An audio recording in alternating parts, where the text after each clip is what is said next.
ವಿಧಾನ ಪರಿಷತ್ಗೆ ನಡೆದಂತಹ ಚುನಾವಣೆಯ ಮತ ಎಣಿಕೆ ಕಾರ್ಯ ಈಗಾಗಲೇ ಆರಂಭವಾಗಿದೆ. ಈಗಾಗಲೇ ಎಲ್ಲ ಅಭ್ಯರ್ಥಿಗಳು ಕೂಡ ಮತಗಟ್ಟೆಗೆ ಬಂದಿದ್ದಾರೆ, ಅವರ ಏಜೆಂಟ್ಗಳು ಕೂಡ ಬಂದಿದ್ದಾರೆ. ಹಾಗೆ ಕಾಂಗ್ರೆಸ್ನ 5ನೇ ಅಭ್ಯರ್ಥಿ ವಿನಯ್ ಕಾರ್ತಿಕ್ ಕೂಡ ಆಗಲೇ ಬಂದಿದ್ದಾರೆ. ಅವರು ಕೂಡ ಬಂದು ಮತ ಎಣಿಕೆ ಕೇಂದ್ರದಲ್ಲಿ ಇದ್ದಾರೆ.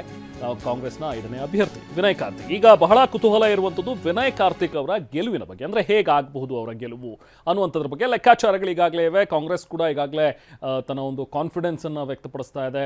ಖಂಡಿತವಾಗ್ಲೂ ನಮಗೆ ಪೂರ್ತಿ ವೋಟ್ಗಳು ವಿನಯ್ ಕಾರ್ತಿಕ್ಗೆ ಬಂದೇ ಬರುತ್ತೆ, ಸೊ ಹಾಗಾಗಿ ನಾವು ನಿರಾಯಾಸವಾಗಿ ಗೆಲುವನ್ನು ದಾಖಲಿಸ್ತೀವಿ, 5ಕ್ಕೆ 5 ಅಭ್ಯರ್ಥಿಗಳು ಕಾಂಗ್ರೆಸ್ನ ಅಭ್ಯರ್ಥಿಗಳು ಗೆಲ್ತಾರೆ ಅನ್ನುವಂಥದ್ರ ಬಗ್ಗೆ ಹೇಳಿದ್ದಾರೆ. ಬಟ್ ಶಾರ್ಟೇಜ್ ಇರುವಂತಹ ಮತಗಳು ಹೇಗೆ ಬರುತ್ತೆ ಅನ್ನುವಂಥದ್ದು ಇರುವಂತಹ ಪ್ರಶ್ನೆ. ಅದು ಅಡ್ಡ ಮತದಾನ ಆಗತ್ತೆ ಅನ್ನುವಂಥದ್ದು ಈಗಾಗಲೇ ಇಬ್ಬರು ಎಸ್ ಟಿ ಸೋಮಶೇಖರ್ ಮತ್ತು ಶಿವರಾಮ್ ಹೆಬ್ಬಾರ್ ಹೇಳಾಗಿದೆ. ಅಂದರೆ ನಾವೀಗ BJP ಅವರು ನಮಗೆ ಸೌಜನ್ಯಕ್ಕೂ ಏನು ಕರೆ ಮಾಡಲಿಲ್ಲ, ಕೇಳಲಿಲ್ಲ, ಬಟ್ ಮುಖ್ಯಮಂತ್ರಿಗಳ ಕರೆ ಮಾಡಿದ್ರು, ಸೊ ಹಾಗಾಗಿ ನಾವು ನಮ್ಮ ಮತವನ್ನು ಕಾಂಗ್ರೆಸ್ಸಿಗೆ ಹಾಕಿದ್ದೀವಿ ಅನ್ನುವಂಥದ್ದನ್ನು ಅವ್ರು ಹೇಳ್ಬಿಟ್ಟಿದ್ದಾರೆ. ಬಟ್ ಬಹಳ ಕ್ಯೂರಿಯಸ್ ಇರುವಂಥದ್ದು GT ದೇವೇಗೌಡರ ನಡೆ ಹೇಗಿರುತ್ತೆ ಅಂತ. ಈಗ ವಿನಯ್ ಕಾರ್ತಿಕ್ ಅವರು ಕೂಡ ಗೆಲುವಿನ ಉತ್ಸಾಹದಲ್ಲಿ ಕಾಣಿಸ್ತಾ ಇದ್ದಾರೆ, ಹುಮ್ಮಸ್ಸಿನಲ್ಲಿದ್ದಾರೆ. ಮತ ಎಣಿಕೆ ಕೇಂದ್ರಕ್ಕೆ BJP ಅಭ್ಯರ್ಥಿಗಳು ಕೂಡ ಈಗಾಗಲೇ ಬಂದಿದ್ದಾರೆ. ಮತ ಎಣಿಕೆ ಕೇಂದ್ರಕ್ಕೆ BJPಯ ರಘು ಕೌಟಿಲ್ಯ ಅವರು ಈಗಾಗಲೇ ಬಂದಿದ್ದಾರೆ. ಮತ ಎಣಿಕೆ ಪ್ರಕ್ರಿಯೆ ಇನ್ನೇನು ಆರಂಭವಾಗಿದೆ.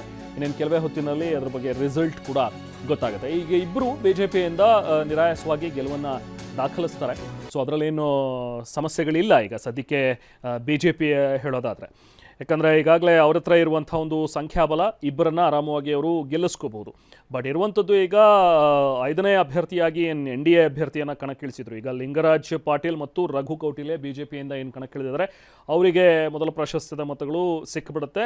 30-30 ಅಂತ ಹೇಳಿ ಹಂಚಿದ್ದಾರೆ. ಸೊ ಹಾಗಾಗಿ ಇನ್ನು ಉಳಿದ 2 ಮತಗಳು ಮಾತ್ರ JDSಗೆ ಬರುತ್ತೆ ಅನ್ನುವಂಥದ್ದನ್ನು ಈಗಾಗಲೇ ಲೆಕ್ಕಾಚಾರದಲ್ಲಿದ್ದಾರೆ. ಸೊ ಹಾಗಾಗಿ ಗೋವಿಂದ ರಾಜು ಅವರಿಗೆ ಖಂಡಿತವಾಗ್ಲೂ ಮತಗಳು ಶಾರ್ಟೇಜ್ ಆಗುತ್ತೆ ಅನ್ನುವಂಥದ್ರ ಬಗ್ಗೆ ಇರುವಂಥ ವಿಚಾರ.